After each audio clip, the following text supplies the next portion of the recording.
वांछितला भाया चंद्रार्ध कृतशेखराम वृषारूढ़ा शूलधरा शैलपुत्री यशस्विनी। माँ दुर्गा अपने पहले स्वरूप में शैलपुत्री के नाम से जानी जाती हैं। पर्वतराज हिमालय की पुत्री के रूप में उत्पन्न होने के कारण इनका ये शैलपुत्री नाम पड़ा था। शैलपुत्री माता जी के दाहिने हाथ में त्रिशूल और बाएं हाथ में कमल पुष्प सुशोभित है और यही नव दुर्गाओं में प्रथम दुर्गा है।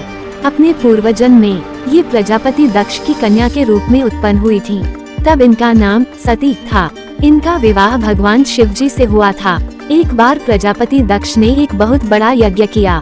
इसमें उन्होंने सारे देवताओं को अपना अपना यज्ञ भाग प्राप्त करने के लिए निमंत्रित किया, किंतु भगवान शिव जी को उन्होंने इस यज्ञ में निमंत्रित नहीं किया।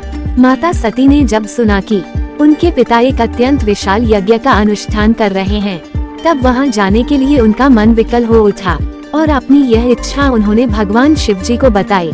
सारी बातों पर विचार करने के बाद भगवान शिव जी ने कहा, प्रजापति दक्ष किसी कारणवश हमसे रुष्ट हैं और अपने यज्ञ में उन्होंने सारे देवताओं को निमंत्रित किया है और उनके यज्ञ भाग भी उन्हें समर्पित किए हैं, किंतु हमें जानबूझकर नहीं बुलाया है और कोई सूचना तक नहीं भेजी है।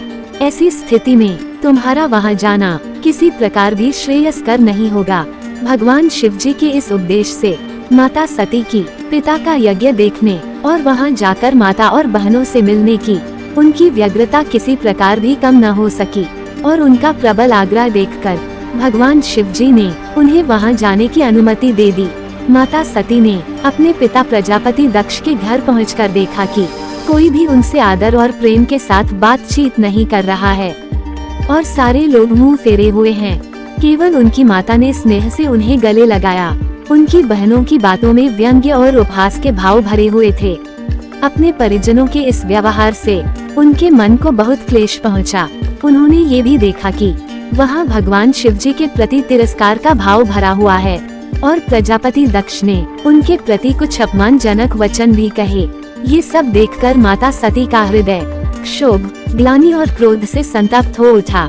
तब उन्होंने सोचा कि भगवान शिव जी की बात न मान उन्होंने यहाँ आकर बहुत बड़ी गलती की है और माता सती अपने पति भगवान शिव जी के इस अपमान को सह न सकी और उन्होंने अपने उस रूप को तत्काल वहीं योगाग्नि द्वारा जलाकर भस्म कर दिया। वज्रपात के समान इस दारुण दुखद घटना को सुनकर भगवान शिव जी ने क्रुद्ध होकर अपने गणों को भेजकर प्रजापति दक्ष के उस यज्ञ का पुनर्तः विध्वंस करा दिया और माता सती ने योगाग्नि द्वारा अपने शरीर को भस्म कर अगले जन्म में शैलराज हिमालय की पुत्री के रूप में जन्म लिया और वह शैलपुत्री नाम से विख्यात हुई। पार्वती, हेमुति भी उन्हीं के नाम हैं। उपनिषद की एक कथा के अनुसार इन्हीं ने हेमुति स्वरूप से देवताओं का गर्व भंजन किया था। शैलपुत्री देवी का विवाह भी भगवान शिव जी से ही हुआ और पूर्वजन्म की भांति इस जन्म में भी वह भगवान शिव जी की अर्धांगिनी बनी। नव दुर्गाओं में प्रथम शैलपुत्री दुर्गा का महत्व और शक्तियाँ अनंत हैं और नवरात्र पूजन में प्रथम दिवस माता शैलपुत्री की पूजा और उपासना की जाती है। कथा अच्छी लगे तो लाइक, शेयर, सब्सक्राइब कीजिएगा।